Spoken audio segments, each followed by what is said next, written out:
Do you think every family has a villain, or is it more complicated? The dinner table had always been a battlefield disguised as a family ritual, and that night was no exception. We were all crammed into my parents' oversized dining room, the one with the chandelier that never hung quite straight, pretending that roasted chicken and overcooked vegetables could disguise the cracks that had been widening between us for years. My brother Mark leaned back in his chair like a king surveying his kingdom, his wine glass tilted just enough to look casual, his smirk sharp enough to slice the air. He waited until the conversation lulled, then dropped the grenade he had clearly been polishing all evening. And then there's my sister, our family failure. The words echoed louder than the clinking silverware, louder than the nervous laughter that followed, louder than my mother's quick attempt to change the subject. For a moment, the room went silent in that way only cruelty can command, where everyone hears it, feels it, but pretends it didn't happen. My father chuckled under his breath, not loud enough to seem cruel, but not quiet enough to defend me. My sister shifted in her seat, her eyes glued to her plate as if the mashed potatoes could swallow her whole. And me? I smiled. I smiled so hard I thought my face might crack, because that was the only weapon I had in that moment, showing no weakness, while every nerve inside me screamed for war. Mark had always been the golden child, the one who made it. He wore expensive suits to Sunday dinners, casually mentioned his busy board meetings, and flaunted the kind of confidence that comes from knowing the family would always back him no matter how reckless he was.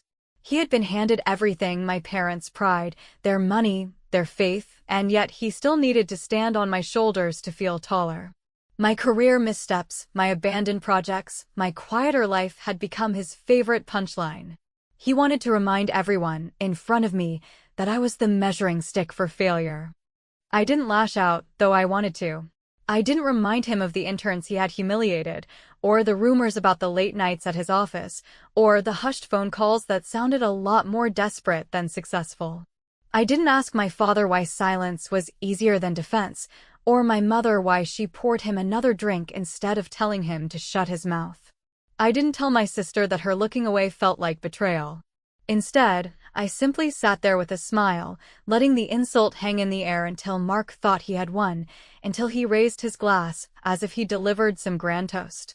Inside, I was bleeding. His words had ripped through every insecurity I carried, every doubt I had about whether I was enough.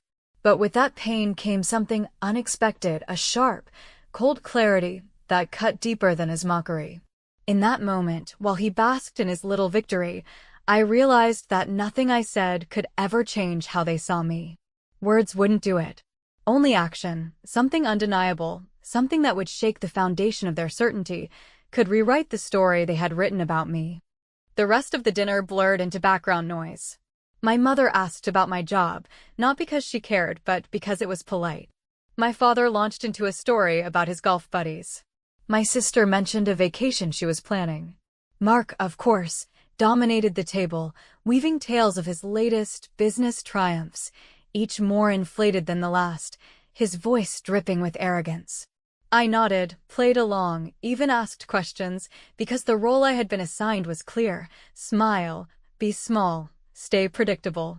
And I played it perfectly, all the while memorizing his expressions, the way he smirked when he talked about his company, the way his eyes flickered with pride every time he said the words, my business. That smile I wore wasn't submission. It was camouflage. Behind it, I was already sketching the outlines of a different future, one where Mark's empire was not his to gloat about, one where the so-called family failure would hold the very thing he valued most. He had no idea that his cruelty had handed me the blueprint for my revenge, that with a single insult he had ignited something far more dangerous than anger. He thought he had crushed me, but all he had done was light a fire that would burn long after the plates were cleared. When the night ended, I hugged my parents, waved goodbye to my sister, and even let Mark kiss my cheek with that smug grin plastered across his face. I walked to my car with steady steps, the same plastic smile in place, but my mind was already racing. I didn't know exactly how I would do it, not yet. But I knew one thing with absolute certainty: one day, he would choke on those words. One day, I would take from him the one thing that made him untouchable. I drove off into the night with the taste of humiliation still fresh on my tongue, gripping the steering wheel as if it could anchor me to this newfound clarity. I wasn't sure how or when or with whose help, but I knew I had just crossed an invisible line. There was no going back to being the quiet sister, the overlooked daughter, the convenient scapegoat. I had been cast as the family failure, but I was about to rewrite the script. I smiled that night, yes. But inside, I had started writing the ending to his story. The morning after that dinner, I woke up with the kind of hangover that doesn't come from wine but from replaying every word until it rubs your nerves raw, and instead of lying there building speeches I would never give, I brewed coffee strong enough to stand a spoon in it, opened a blank notebook that had been waiting for a better day, and started listing what Mark worshipped, what he feared, and where he was sloppy. Because if I could not change how they described me at the table, then I would change the ground the table stood on, grain by grain, until one day the legs gave out with a thud that nobody could call an accident. I wrote his company's name at the top, and below it the things he bragged about so often the words had grooves. Enterprise clients in healthcare and logistics, a new analytics platform he swore would change the game. A board stacked with friends of friends who liked the way he ordered expensive wine, and a public image that depended on being the guy who always had the answer even when he was guessing, which, if you listened closely, was more often than anyone admitted. Because men like Mark confuse confidence with competence and silence with agreement, and they never notice the person in the room taking notes. I spent evenings reading filings and press releases that were all noise and posture until you stared long enough to see the gaps, and I dug through vendor lawsuits and lien notices and late payments that didn't scream disaster but hummed a tune only a patient ear could hear. And I started keeping a separate list titled Leverage where I tracked covenants on their credit line, renewal dates on their biggest contracts, the expiry on a data hosting arrangement that would require cash he did not have if growth stalled even a little, and the overlapped responsibilities of two executives who smiled in photos, but elbowed each other for power when the cameras were out of frame.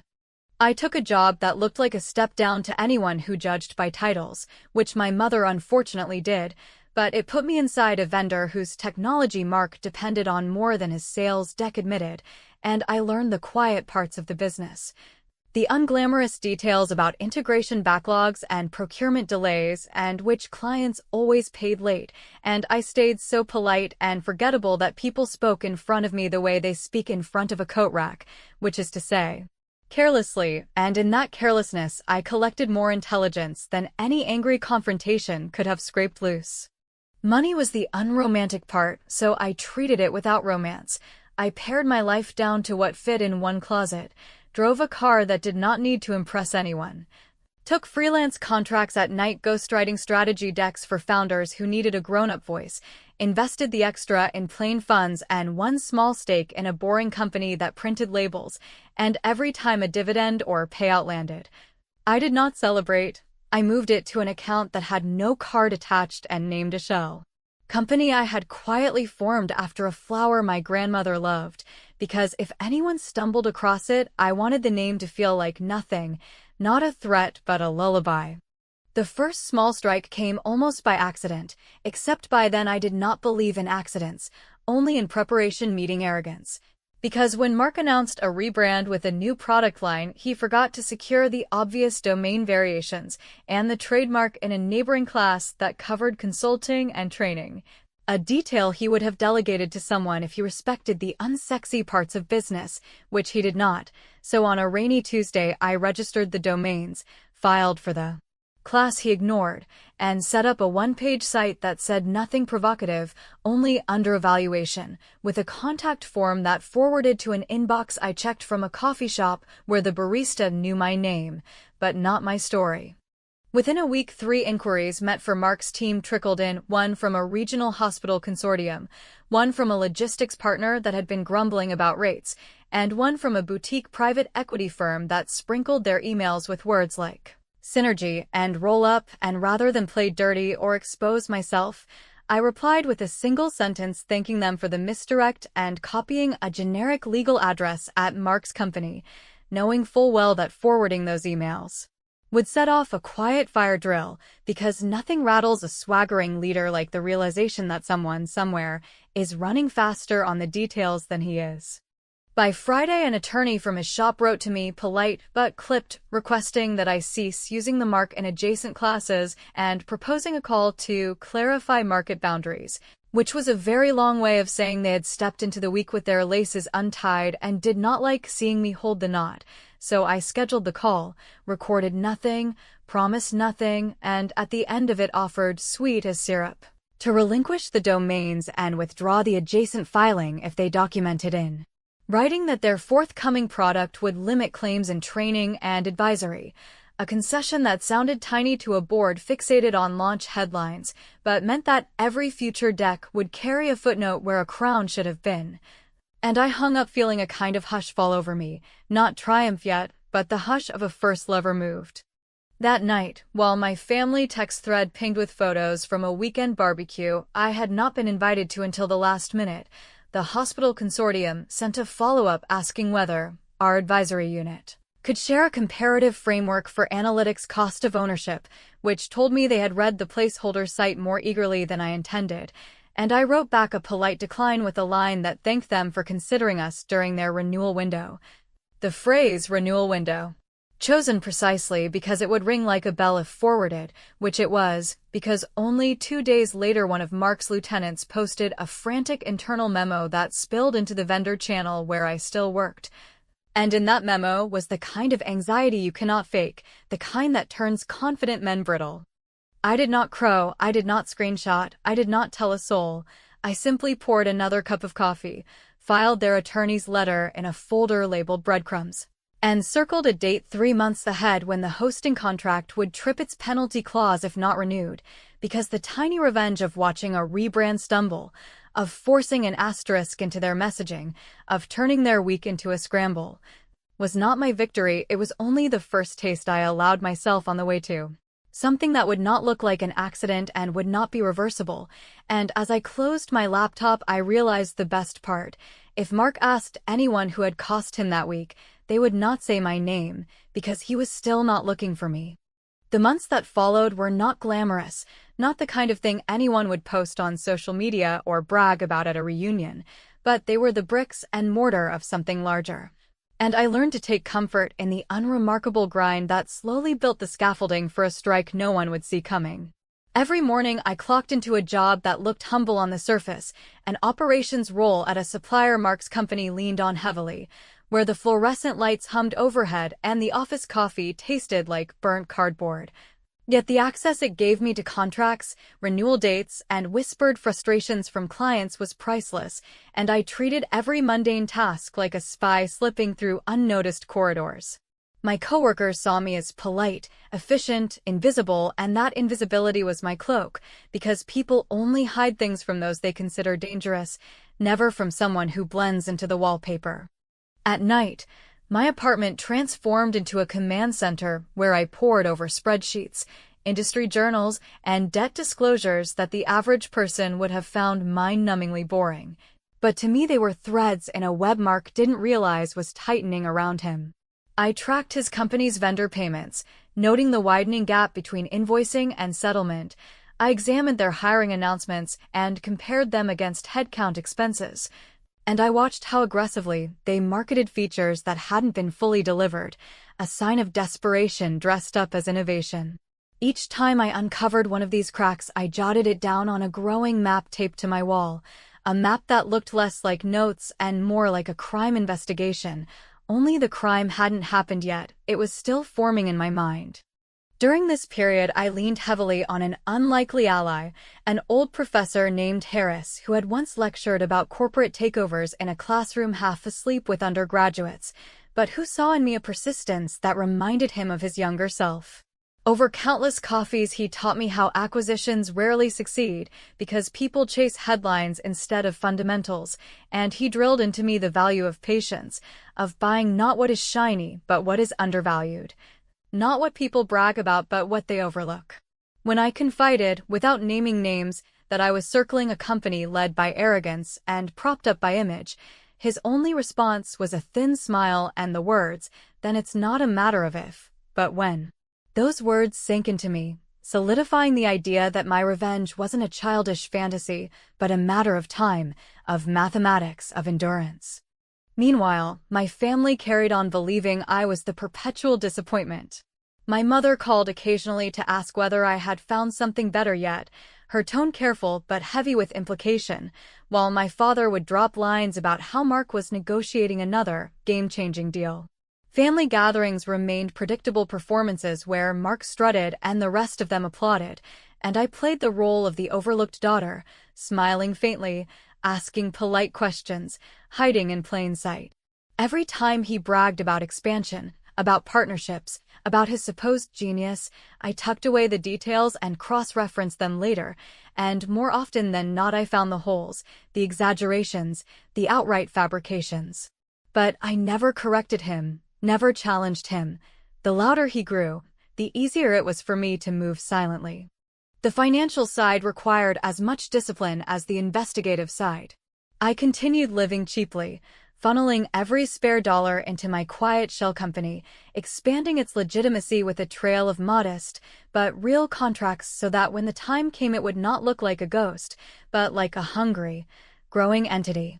I diversified investments, choosing boring, steady businesses that compounded quietly, and when dividends arrived, I reinvested them without hesitation. Slowly, almost imperceptibly, my war chest grew, and with it my confidence that when Mark eventually stumbled, I would not just be a spectator. I would be the one holding the net, and the choice of when to tighten it would be mine. The first real sign that his empire was tottering came not from headlines, but from a late-night call. A colleague I trusted at the supplier confided that one of Mark's largest contracts, a healthcare consortium worth millions, was unhappy with missed deadlines and hidden fees, and that negotiations for renewal had turned sour. That was not just a leak in the ship, that was a gash near the waterline. I did not celebrate out loud, but as I hung up the phone I felt something shift in my chest, a certainty that the timeline I had been patiently sketching had just accelerated. I could almost see the panic beginning to ripple through his halls, though he would undoubtedly cover it with more champagne toasts and exaggerated press releases. I doubled down, working longer nights, building more connections, keeping my ear pressed to the ground for tremors. I reached out quietly to contacts in finance who owed me favors, tested the waters with venture partners who loved distressed assets, and widened the network around my shell company so that it could pass scrutiny when the day arrived. And as all of this unfolded, I continued attending family dinners, smiling at the same jokes, listening to the same boasts, never revealing that in my notebook at home, underlined in red, I had written the words, "Leverage and play."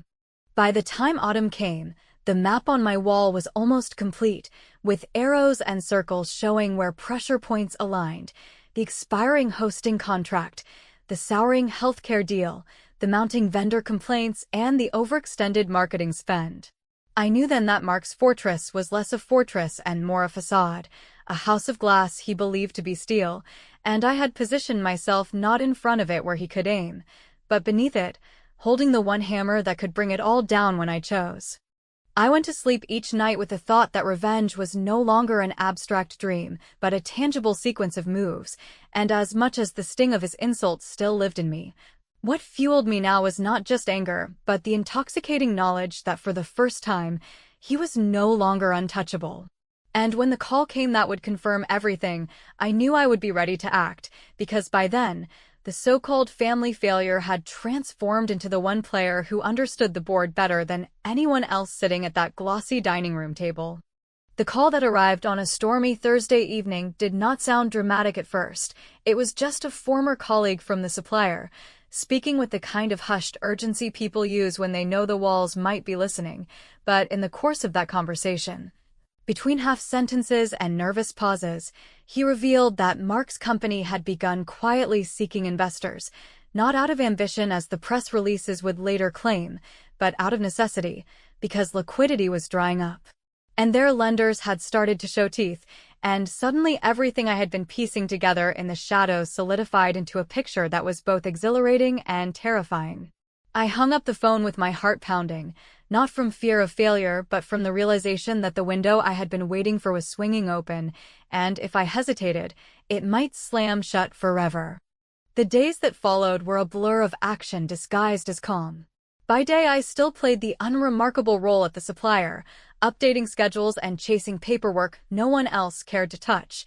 But in the quiet hours of evening, I began mobilizing every connection, every favor, every scrap of preparation I had hoarded for years.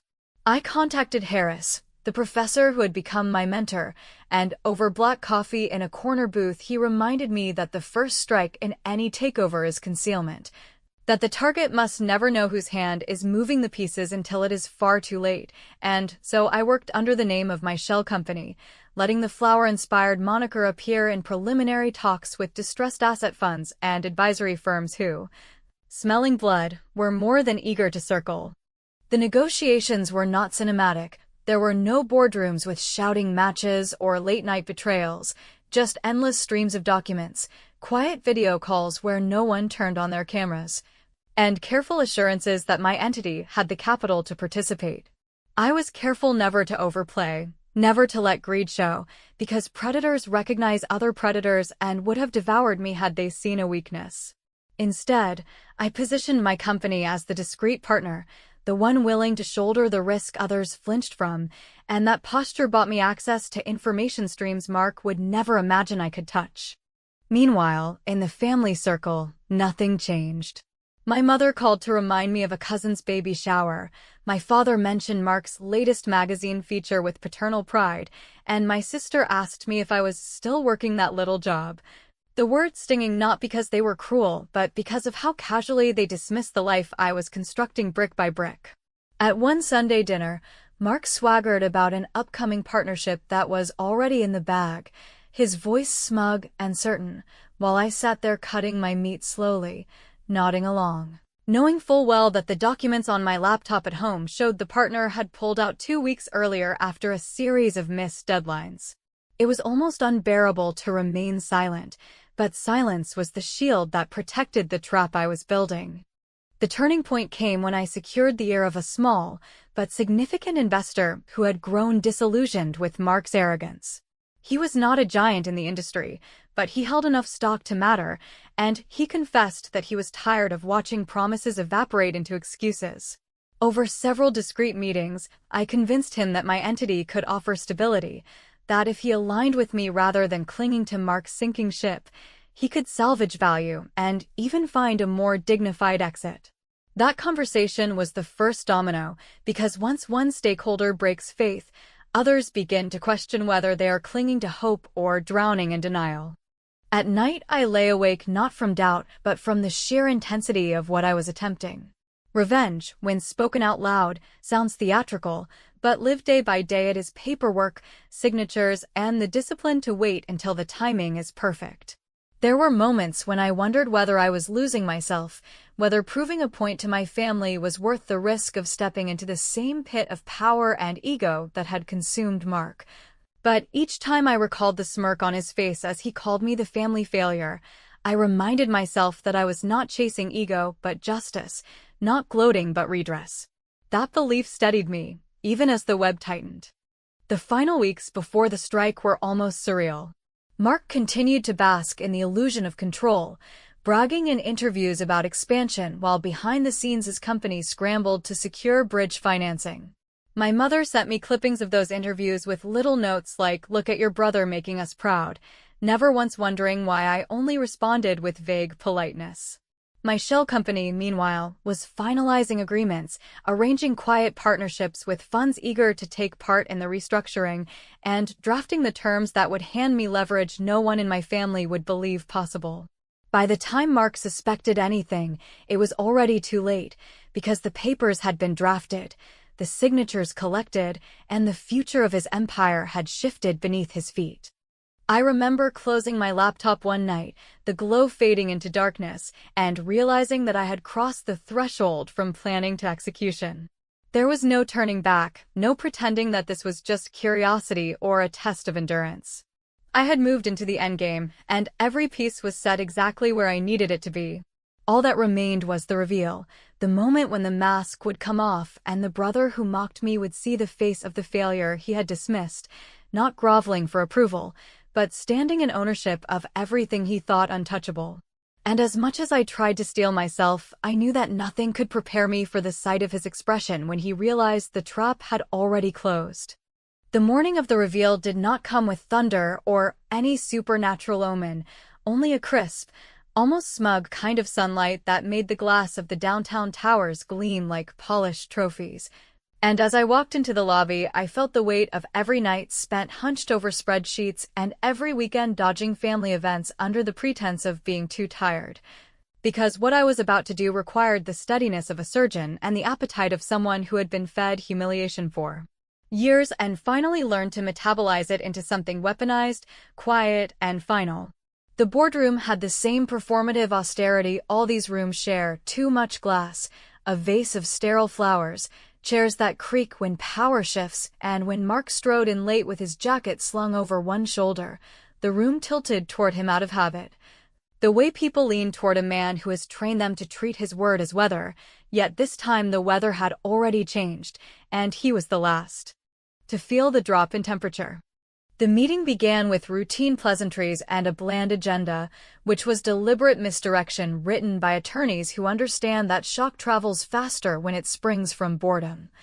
And while the legal counsel cleared his throat and the investors shuffled papers they had pretended to read, I watched Mark study the room with that lazy confidence he believed was charm, his smile fixed, his eyes already rehearsing the line about a bridge round that would carry them to a transformational quarter, a phrase so vague it could mean anything and nothing, which was exactly how he liked it, but before he could launch into the speech, he had rolled out like a traveling carnival. The counsel clicked to the final slide that bore my shell company's quiet name and the tidy summary of executed agreements, minority stakes aligned, debt purchased at a discount, covenants triggered, and control provisions invoked, and in the following beat, which stretched long enough to fasten itself to memory, I watched the realization start in his pupils and spread to his jaw, then harden his shoulders as the impossible assembled itself into the only possible truth. No one spoke first, because lawyers never do, and investors seldom risk saying what they know until someone else bleeds out the language, so I did it. I said the words in a tone so even it might have been weather too. That the company's board had accepted a restructuring plan led by my entity, and that the plan included immediate leadership changes in the interest of safeguarding continuing operations. And when Mark tried to talk over me, old habit, reflex, muscle memory, I did not raise my voice. I simply kept going with the precision of someone who had rehearsed this moment while brushing her teeth and waiting for the kettle to boil, noting the clauses he had signed without reading, the penalties his bravado had tripped, and the vote tallies that rendered his protests ornamental. He laughed then, a short brittle sound that might have been a cough in another life, and he demanded to know who I thought I was, which was as satisfying as I feared it would be, so I told him, not with a flourish, not with gloating, but with the plain clarity of a ledger read aloud, that I was the woman he called the family failure, the one who smiled at dinner while measuring the ground, and that the person he had spent years stepping on had simply learned the architecture of the staircase. He stared at me with a look that belonged to the lost, a man pivoting between rage and disbelief while his audience refused to provide a script, and for a moment I felt the ghost of pity, a softening around the edges of the victory I had imagined 100 times, because in that heavy silence he was not the villain who made a ritual of my humiliation. He was a person facing the end of his own myth, and I understood, in a way that surprised me, that the worst punishment was not the termination letter waiting in the folder or the escort who would walk him out. It was the memory of me smiling while he mocked me, a smile he now understood had never been surrender, only misdirection. He demanded to speak to the board in private, but the board had already spoken, and when he turned to my parents' old friend on the investor side, because of course there was a family friend at the table, he found only a wearied shrug, a silent admission that numbers had no patience for pride, and that sentiment is a poor negotiator when the balance sheet is bleeding. I handed him the separation terms like a final line in a long play, and he refused to touch the envelope, then grabbed it with a motion that felt like defeat wearing the mask of defiance. And while the counsel explained benefits and clawbacks and non-disparagement in the monotone of a man who has delivered worse news to better people, I watched the edges of Mark's posture curl inward, the way a poster peels from a wall after a rainstorm. And I felt my breath steady into something that almost resembled grief, not for him exactly, but for the family that had yoked our worth to public victory and taught us to confuse applause with love. When he stood, he tried for a parting shot, a dents and scratches discount of an insult, telling me I had always wanted a shortcut to respect, and I told him, clearly enough for every witness to hear, that nothing about this had been short. That patience is not a shortcut, and that respect is not purchased with vanity, but extracted from the bedrock of results, which sounded grander than I intended yet felt true down to the bone. He left without slamming the door, which registered as the most human thing he had done in years, and the room exhaled in that awkward way rooms do after a storm passes, papers shuffling, chairs repositioning, everyone pretending to be busy while avoiding my eyes. Until the counsel congratulated me with a firm, neutral handshake that tasted like cardboard, and I signed the final page with a pen that cost less than a lunch, because tools do not determine outcomes, habits do.